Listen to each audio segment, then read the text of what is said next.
Hello friends, I know that many Tuba Skinny fans are fascinated and intrigued, but also puzzled by the many signals that are given within the performances, particularly Shay giving signals with her fingers or sometimes sticking out a leg, and people wonder exactly what these signals mean. They are very, very important, of course, in the course of the performance. So I thought it would be quite a useful idea to chat to you a bit about the various signals that are used in traditional jazz in order to communicate between the players. And two things occurred to me. First of all, there are so many signals that I think it would be unwise to try to cram them all into one video.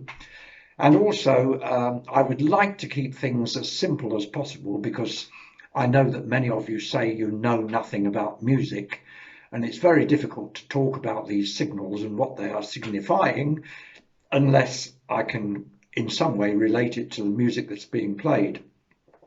So I think first of all I'm going to make a series of videos, of which this is the first, and also I must at the very least make clear to you what I mean by bars of music, or I think the Americans call them measures, but I'm English so I call them bars.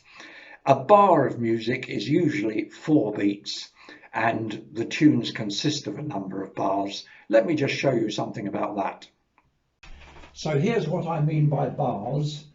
In the example I'm going to give you, every bar is 4 beats and I'll count them as I go along. So imagine we're playing, here we go, 1, 2, 3, 4, 2, 2, 3, 4, 3, 2, 3, 4, 4, 2, 3, 4, 5, and so on. So that would be 4 bars plus the beginning of the 5th. That is what I mean by a bar. Now, on written music, each bar ends with a vertical line. If you look at the sheet music, you'll see a vertical line at the end of each bar. Right, now, as it happens, you'll have to take my word for it, most music, particularly of the first half of the 20th century, comes in groups of 4 bars. Now, why is this? I think it's just because it fits in with what comes naturally to the human with his heartbeat and so on. So you find that most tunes are in multiples of 4 bars. And so for the simplest sort of tune, for example, it'll be in 8 bars. And the kind of tune that I'm talking about in the Tuba Skinny repertoire would be Loose Like That, or All I Want Is a Spoonful. So those tunes would be only 8 bars. Then, of course, there are plenty of tunes that consist of 12 bars. You've heard of the 12-bar blues, which is a regular pattern of chords. There are loads of them in the Tuba Skinny repertoire. Give you a couple of examples. Running Down My Man, very popular. All By Myself, that's another one. They've been playing for a few years. Those are 12-bar tunes. There are also 16-bar tunes, and Tuba Skinny play a few of those. Things like Save It Pretty Mama and Forget Me Not Blues. So they are 16 bars. Now, it doesn't take long to play 16 bars.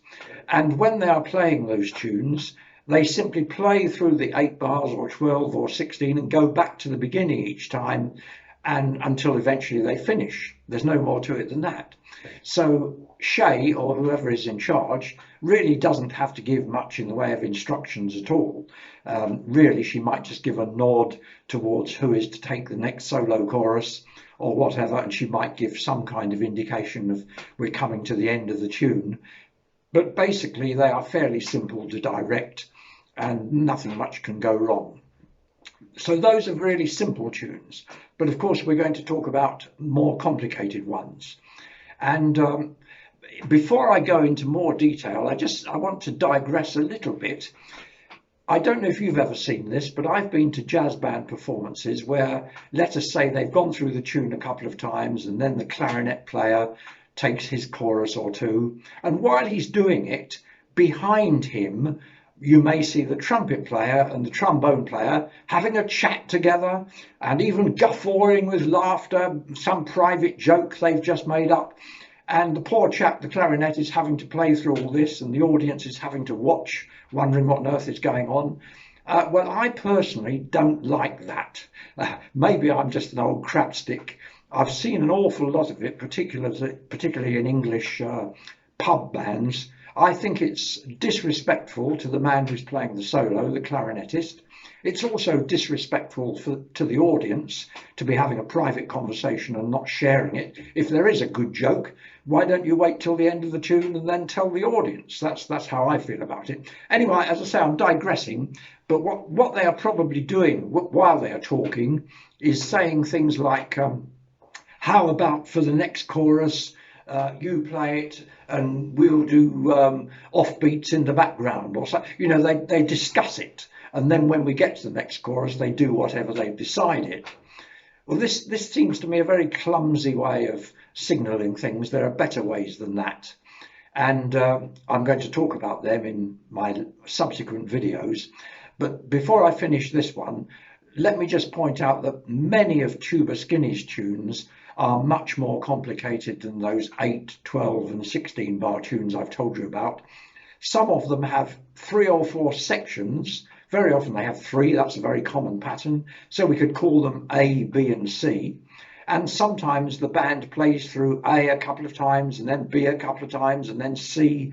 C is usually the main theme, and they may stick on that for quite a while, all playing solos on it. Then they've got to go back to the beginning again, or if that's what Shay decides, she's got to give a signal for them to go back to the beginning again.